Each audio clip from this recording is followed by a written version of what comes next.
লাউটাকে ভালো করে কুড়ে নিলাম, কুড়ুনির সাহায্যে কুড়ে নিলাম। প্রথমে লাউটাকে ভালো করে কুড়ুনির সাহায্যে কুড়ে নিলাম। কড়ায় তেল, একটা শুকনো লঙ্কা ফোড়ন দিলাম। লাউটাকে ঢেলে দিয়ে ভালো করে ভেজে নিলাম। লাউটাকে কড়াই দিয়ে ভালো করে ভেজে নিলাম। একটু কাজু বাদাম দিয়ে লাউটাকে ভালো করে ভেজে নিচ্ছি। ভাজার পর লাউটায় পরিমাণ মতন জল, হলুদ ও নুন দিলাম। নুন দিয়ে চাপা দিয়ে দেবো।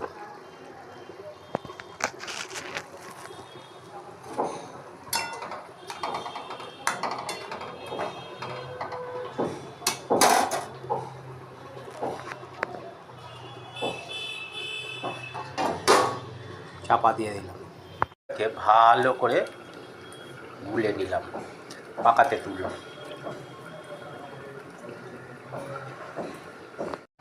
তেঁতুল জলটাকে ঢেলে দিলাম। ঢেলে দিয়ে ভালো করে নেড়ে দিলাম।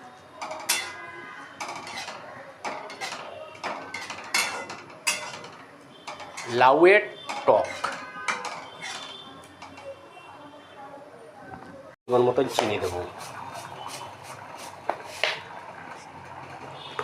চিনি দেওয়ার পর ভালো করে নেড়ে দেবো। নেড়ে দেওয়ার পর জল মরে গেলেই কমপ্লিট লাউয়ের টক। লাউয়ের টক কমপ্লিট।